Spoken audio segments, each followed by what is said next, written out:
বাচ্চাদের খাওয়ানোর টেকনিক একটা শিখে নিন। যেমন এমনি একটা টেকনিক এখানে কার্যকর হচ্ছে, তার কার্যকরটা বলি। এই যে বসে আছে এখানে সবাই, সাইডে দুজনের খাওয়া হয়ে গেছে, তারা এখন আইসক্রিম খাচ্ছে। খাওয়া হয়নি যার, সে হলো এই ছেলেটার।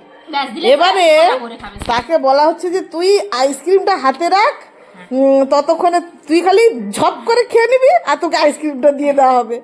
তার নেশায় সে ঝপঝপ করে মুখ নাড়ার চেষ্টা করছে। তাই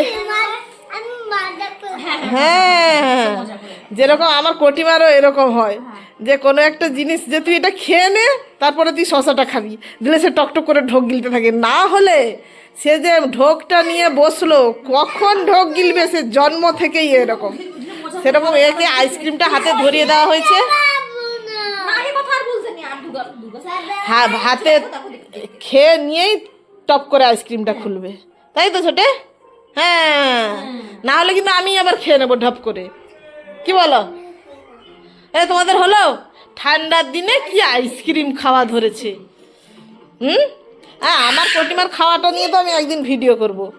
তা ভাত ফিনিশ করলে ঝপ করে আমি আইসক্রিমটা নিয়ে নেবো, বলে দিলাম। তাড়াতাড়ি তাড়াতাড়ি ফিনিশ করো। হলো, দাও আমাকে, দাও এইটুকু আমাকে দাও, দাও আমাকে দাও, দে আমাকে দে একটু।